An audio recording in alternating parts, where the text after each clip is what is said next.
and drop it. Pop out and drop it. Island, what's up, boss? Nothing much. What's Nothing going much. on? Huh? I said nothing much. Nothing much. Was excited about this all day. Oh yeah, it's good to see Oh, yeah. you. You already know. We're gonna get them to like what time? To 7 o'clock, and then we're gonna get started. Okay. Javay, you don't be popping in here from time to time. Okay, that's fine. That was Javay. Yeah. Oh man, I appreciate you though. Yeah. How was your day? It's been all right. Meal prep. That's about it. That's my Sundays. Meal prep and clean and wash laundry. Oh, That's yeah. my self-care. That's your self-care on Sunday? Yeah. I ain't do nothing. We're going to get them. We got about 3 minutes. We're going to give people about 3 minutes to join in. Sound good. I'm going to see if I can prop this phone. See if I can do that. Yeah, they got. I was like holding it though. What Javay say? Nah, I be popping. Oh, Javay. No, she don't. Javay. Javay came to see you. Oh, I know she did. Mm-hmm. I know she did. So we're going to get them a little minute to pop in here at 7 o'clock. All right. What you meal prep today? Same thing, man. I got some grilled chicken, green beans, and some, what did I do? Oh, I did zucchini with some pasta sauce on it. That's my meals for the week. And then what? Yeah, and then dinner is jasmine rice and some salmon. Mm. And then obviously in the morning I eat the same thing. Breakfast is just boiled eggs, banana, and blueberry. Yeah, yeah. That's it. And 200 ounces of water. How many?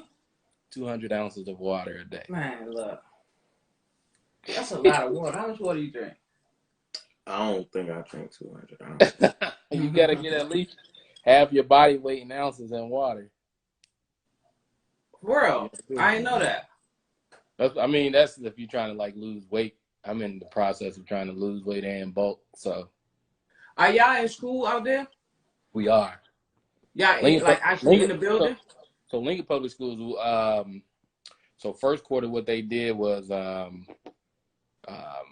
elementary school and middle schools, they were at 100%, but the parents had the option of having their kids do Zoom. And then high school for the first quarter, they were doing 3-2. So 3 days on, 2 days off for Zoom. And that was for first quarter, but still parents and the kids had the option of going Zoom. And then second quarter started, they had a plan for them to go like high schools, everybody to come back, but they stayed with 3-2. We're still at, they keep saying like we're in the red, but you know, they be making up colors out here. Like we're in dark orange. Like, bro, that's red, bro. But our superintendent's like, you know, because COVID, the kids aren't spreading it.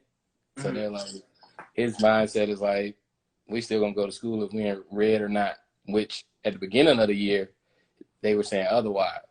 So, oh, that's crazy. They here don't want to go back in the building. Oh, yeah. It's a tough thing. Yeah, Omaha Public Schools though. Huh? Omaha Public Schools, they just went back to what we're doing currently, but like that first quarter, they were all Zoom, everybody. So yeah. Okay, we're gonna get started. Man, thank you for joining us. Interviews with positive role models. What we try to do is bring to our little audience that we grow and hopefully grow. Some people in different fields, different sectors that we think will be beneficial to the young people that's coming behind them.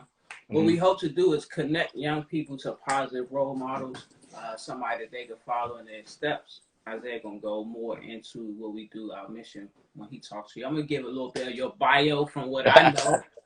I had the pleasure of working with Alan at Boys Town, Washington, D.C. That was, like a couple of years ago. Alan went on to get his master's degree in social work. He was very passionate about being a social worker. That's important because we have a lot of black male social workers in our field at all. So he also works in the school. A member of Omega Psi Phi, who I want Isaiah to join. So, and also just as important to me And to other people, I think is he's an active girl dad. And so if you see on some of his Instagram, he got pictures about being intentional about with his children and things like that. So I'm very honored, man, for you to give us a little bit of your time. No We're gonna problem. do like 30 minutes. Isaiah gonna introduce us, and then he gonna ask you his first couple of questions. I'm good. So I'm Isaiah Exner. This is my mother, Letitia Isby, and we're the founders of Positive Role Models. Positive Role Models is a social enterprise under our parent company, LTI Concept. Big worm. Go ahead. I'm sorry. I was about to say. Our mission is to serve, inspire, and lead, and with that, we hope to build the capacity of future leaders not only in the district but around the world. Yeah. 10% of all of our proceeds are donated directly back into our youth. I was one of our first supporters. Yeah. He got a red hat. Go ahead. Yeah. Hey, I was gonna wear it, but I said, nah, I'm gonna wear my Omega hat. I need the hoodie. Yeah. And so, we also offer a variety of programs to just teach more things and the necessary life skills that some people may not be aware of or have access to. Yeah. Good job. All right. We got some of Boys Town's heroes in here, some of the old crew in here. Shout out to all y'all. Thank everybody for joining us. We got Jen. I ain't gonna call everybody names because I can't. I can't see down there. But I just everybody that tapped in. Go ahead. So we're gonna get started. If y'all got questions, please feel free to put them in there, and we'll ask Island as they come up. So my first question was, what kind of social work do you do? So currently, I work as a school social worker. I'm working at Lincoln Public Schools. I'm in a small focus program here in Lincoln, Bryan Community. So it's for kids that are expelled from the regular high schools. Can't really, I wouldn't say they don't fit in the high school, but they're more so like mental health issues and things like that, behavioral issues. So they come to Bryan. It's a smaller community, about 170 students. And right now, like with COVID, we only have half that population there. So school social work, that's the social work I do. What's the demographics of those kids that suspended? I'm just curious. In the Midwest, the demographics of most of the kids that are suspended, most time are African American youth, boys and girls. But Bryan used to be a school where it would be counselor driven, like the counselor would send the kids there. Now it's more student and parent driven.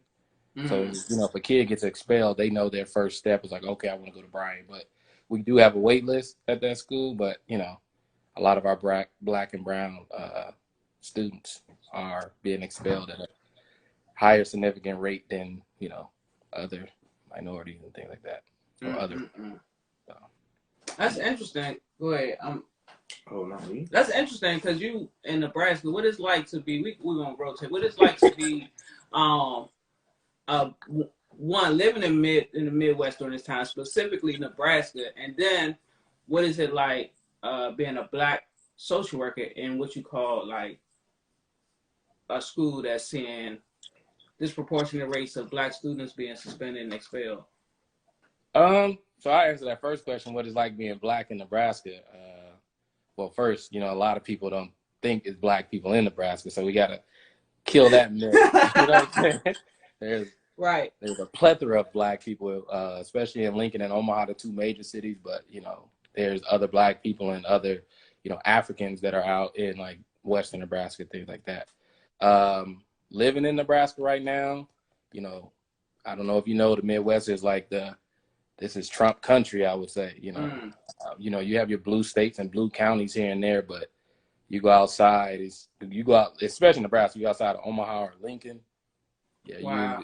It's all red. You see Trump stuff everywhere, but neither here nor there. You stick with your community and things like that, and work with your community. I mean, you're gonna have your support and things like that. But being a black male social worker here in Nebraska, though, it is tough because I'm not at the big schools. So the school that I'm at, I mean, I can count the number of like black boys and black girls at my school. So I'm intentional about working with them, like very hands-on. So making sure they know me, I know them, talking to their parents, talking to the teachers about them, being intentional about just making them aware of, you do have a Black male social worker, which is different because a lot of times they're used to white female social workers. So, okay. Yeah. So just going to the third question, that is, what drew you to your organization, and what would you say to someone interested in joining Greek life? Someone like you? What year are you again in high I'm school? a senior. Oh man, you know what school you going to yet? Most likely A&T. Okay, so A&T, the chapter there is called USI, Blood and USI. So you'll learn that. What drew me to my organization, Q? So just like I just said, there's not too many people. Think there's not Black people here, so you wouldn't think it's a Black organization here. But we do have every organization of the Divine Nine out here. I say what drew me to it. When I was in Upward Bound, I would say I had a RA. His name was Jerry. That's my profile. Spring. I don't know what is he? Summer '01. But he was a Q, and then my godfather, who basically I've known since high school, he was a Q, and so he is a Q. Both of them still are Qs because Omega's lifelong.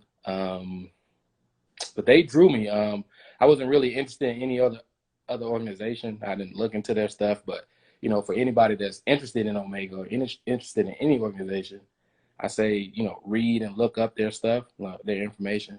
But if you're interested in Omega, ain't nothing but, especially at A&T, they got a big old plot. Just go hang out. Just go hang out, introduce yourself.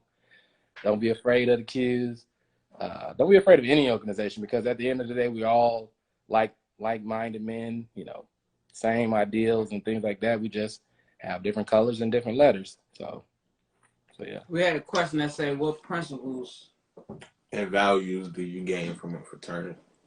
What principles? So when I joined, I didn't really understand like running meetings and things like that. But principles, I valued, the friendships that I've gained. I understood growing up, like I had my friends and close friends like that. But I think the bros that I've met throughout this country, I'd say, I grew to, they're not just bros to me, that's family. You know what I'm saying? If I come back to Maryland, I got a place to stay. If I go into DC, I got a place to stay. If I pull up to Kentucky, I know I got a place to stay. Things like that. So, you grow and you learn, the value of friendship, right? Over, the fraternity is going to be there, but, the friendship that you gather, that's one of the biggest things. And then just learning the business of the fraternity, going up as far as in the chapter level, district level, and then national level. I never reached national level, but I know some cues that I have. So yeah. We had no question. And y'all were started at HU, right? At Howard, yes. Just wanted to put that out there. To put that out there. If somebody was wondering where they were started. Our anniversary coming up. Founders Day, November 17th. So 16 days. Okay. Founders Day. So yeah. Go ahead. What was that question? I can't read. It says, how has your experience working in an inner city like DC assisted you as a social worker in Nebraska? So I'd say, DC definitely humbled me. I mean, I wasn't a social worker in DC, but, I did support work, and so I'd say one thing, because I know who wrote that, Kristen wrote that, that's, Boys Town. So working in foster care in DC, it showed me I can handle anything in Nebraska. Nebraska was, to me, working in foster care was a joke as opposed to what we were doing in DC. I say the values and lessons that we learned at Boys Town that, Tish taught us, Maneria taught us, just that team, Kristen, Javay, who else was there? Tamisha, Jennifer, all of them instilled just different values and core beliefs in me that, I'm going to be a great social worker. But just being in DC itself humbled me first and foremost because, that's a different different breed of people, I'd say. You know what I'm saying? Just a different breed. It's just like, Yeah. you know, I wouldn't say crazy, but that's a different type of crazy, you know.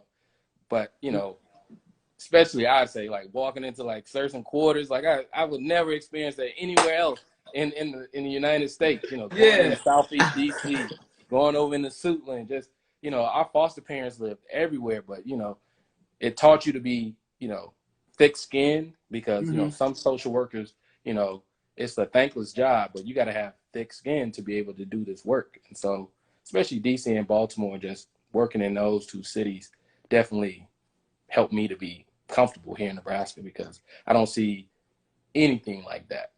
Yeah. Good. Erika had a question. What guidance can you give to young Black men aspiring to succeed and be great? I say just, you know, find that role model. You know, that's a big thing about being a positive role model.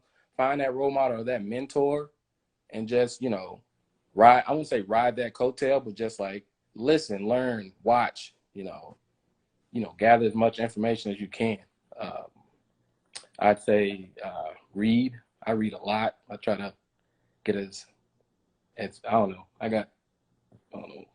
Books upon books upon Books on books. books. You know, I just read, and I don't read like books and just do. I read, you know, a chapter here, chapter there, but you know, just gain knowledge yourself. You know, go out and seek that knowledge. You know, be a constant seeker of knowledge.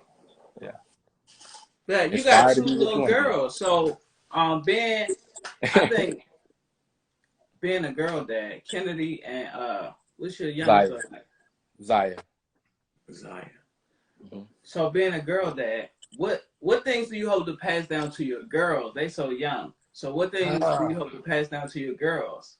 You know, my daughters they're two different little individuals. You know, Kennedy, she's being raised in Baltimore right now. So she a Baltimore East Coast kid. Zaya's here with her mom in Omaha, we're in Nebraska with me. You know, she a Midwest kids. So the values are different, you know. They obviously with their mothers, so they're gonna get their lessons and teachings from their mothers. But for me, you know, I have to, one of the biggest thing is take that machismo, that's that manly stuff, tone it down for my girls, and which is, you know, from the outside looking in, you wouldn't tell, but like a lot of people when they talk to me or they see me, they say, you know, my girls just light me up, right?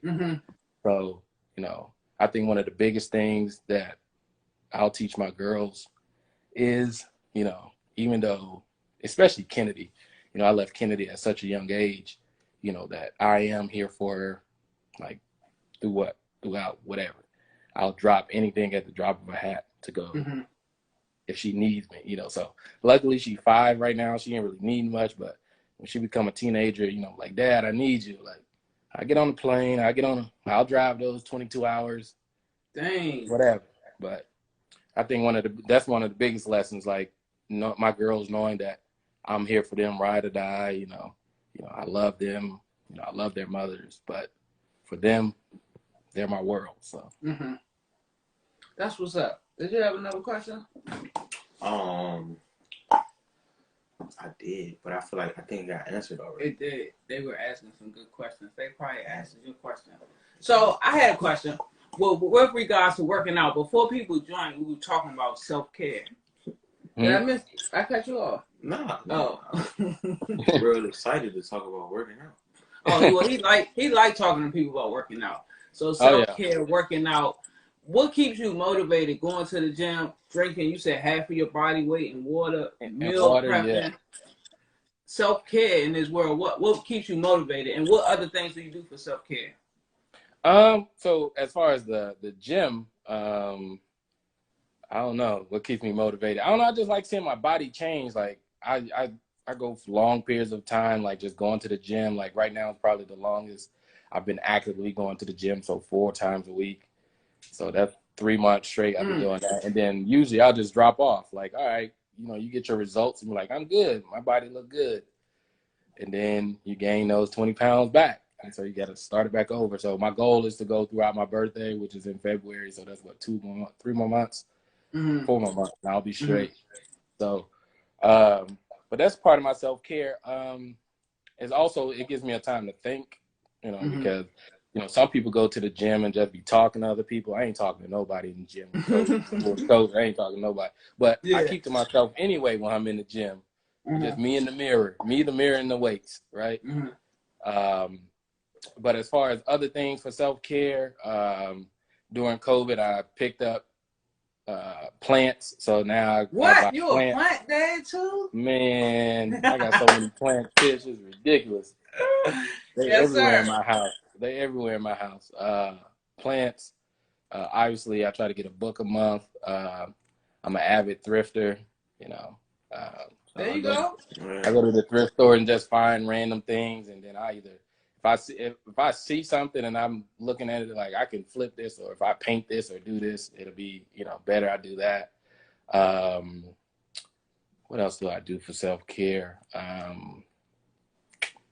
don't know. I clean my house. I mow my lawn, things like that. Little things. That's self-care? Yeah. Man, if you don't never show me no more grass in life that I gotta mow, I wouldn't.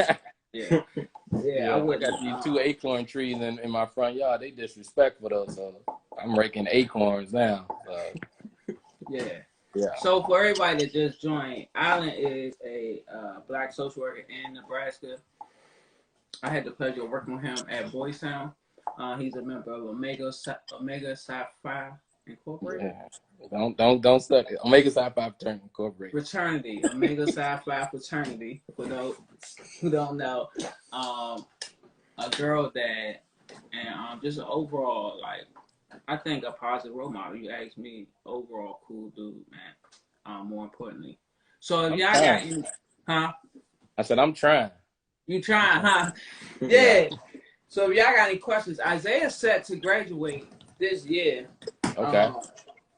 Yeah. And we're going to AMC. If he needs some contacts, tell him, let me know. But I say first thing is first. I mean, obviously, like I said, with any organization, if you're serious about it, you know, do your research. Obviously, you know, look up not just Omegas, look up the other organization as well. I'm not going to be biased. But also there's a couple books, you know, you can read The Divine Nine, you can read Black Greek 101, things like that. But just to give you a sense of just the history and the purpose of those organizations, though. So. Yes, sir. Okay, I have a question, right? Is it tradition to cut your hair? Like, would I have to cut my hair? He can't tell you, huh? I can't tell them that, man. You can't. They not gonna tell you no secrets. Come on, Isaiah. They not gonna tell you no back, bro. Hair grows back. Any advice you get the first time dads? Be patient. That's one of the. I mean, you know, with Kennedy, you know, me and her mom, you know, you know, we still working our things out 5 years later. You know, we still trying to build and trying to work on our co-parenting. But I'd say the first thing for first-time dads, like, you're going to be scared. Trust me. It's a scary experience. You know, your life changes. You know, you got to put someone else in front of you always now.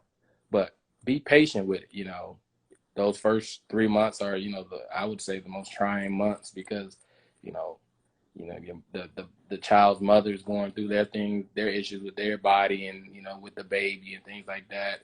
You know, you're not feeling connected because those two are connected, things like that. So get you a support group, because there are dad groups that are out there that support dads, you know, first time dads and things like that. Obviously talk to men in, you know, your life that has that are parents and things like that. Ask them questions. What do they do? How do you feel about this? Yeah. Yeah, man, that's what's up. So we only got 10 minutes. We're going to try to keep y'all past 30 minutes. My project manager on here, if I keep you past 7:30, she's going to be blowing my phone up saying for me to That's fine. I can get back to folding clothes. She's going to be like, get off, get off, get off. So last question I got for you. You know, a lot of my frat brothers joining, I see. Your frat brother? Yeah, my line brother, my dog, Sterling out in Baltimore joined. There's a lot of brothers that joined. My dog Wolf from Dell State. A lot of brothers, man. Man, we appreciate y'all. And as a parent, I definitely appreciate guys like you kind of setting the way, setting the path for somebody like Isaiah coming behind you and your friends. I know a lot of Qs that kind of are really good guys, man. And so I definitely wanted the opportunity for him to meet somebody in person. We definitely do. It's my dog Wolf. He in DC. He's a social worker out in DC. I can definitely link y'all. He's a good brother. He's from Dell State. Great brother. But as far as like the social work piece, I don't think you remember, Tish. I think it was a conversation me, you, and Manaria had one day, and it was like, you know, do you want to be stuck just doing like support work, or are you gonna go to school? And I'm like, I thought I was making good money out there as a support worker, but he was like, you want to go to school? And so I ain't gonna even. And this is a story. I ain't gonna even hold no. But I was scared to apply to Howard. I didn't want to go to Maryland, but I went to school. So I was like, Tish, what's the easiest school to get into without having to take the GRE? He was like, Catholic. I was like, let's do it. And you remember you wrote my letter of recommendation and everything. Man, that's what's up. Flew like that. But, you know, our presence is definitely needed. You know, I call it being a black unicorn. You don't see black male social workers. You don't see them. Either they're behind the scenes or doing, you know, very minimal. But like to be in the trenches and, you know, working in school or working in child service, you know, you have to, I mean, black male social workers, our presence is huge. So, but I commend, you know, obviously you and, you know, all the women that were at Boys Town that had them licenses, you know, Shavice, oh my God, Shavice, like, man, just pushed me to like get that degree. Like even when I came back to Nebraska, I was like, I got to finish it for them. I have to finish it for that Boys Town crew. So that's what's up. Man, I'm happy to be able to watch the journey. 2 degree shorty. 2 degrees.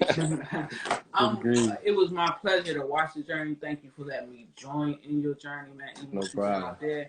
We got one last question and we out of here. What community service activities and programs? I tried to read that. I normally can't read it. What community service activities and programs does your fraternity have in place?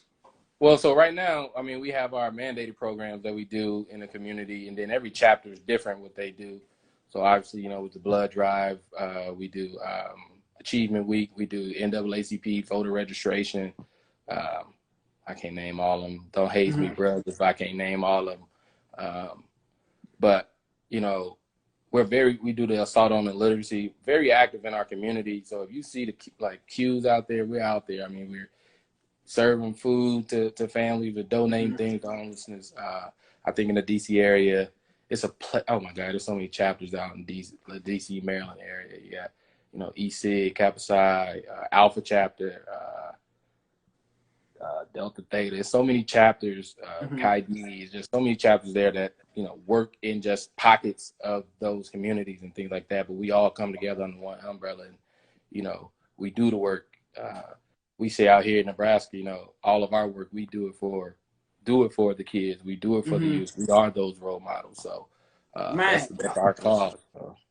Already know. We saw somebody. We about to get out of here. If y'all haven't voted, if you plan on getting out to vote, we don't care who you vote for. Just exercise your right to vote, man. Definitely. Keep pushing on our page. We have Queen Afi coming next week back by popular demand. She's gonna be talking about teen dating violence. She was a lot of our youth last time she was here. We're really in tune to her domestic violence thing. So she coming back. Love y'all. Come on, Kristen. So she coming back Sunday. Man, we want to thank Alan. If any young people on here want to connect to learn about being a male social worker, being a social worker, his fraternity. If you coming up, if you got a parent, man, hit him up. Tell him I sent you. Hit me up. Isaiah, if you got questions, hit me up. Yeah. Okay. So that's what we want to do. We want to connect our youth. I said I can't tell them everything, but hit me up. All right, y'all. Thank everybody for joining us this Wednesday. We got what we got?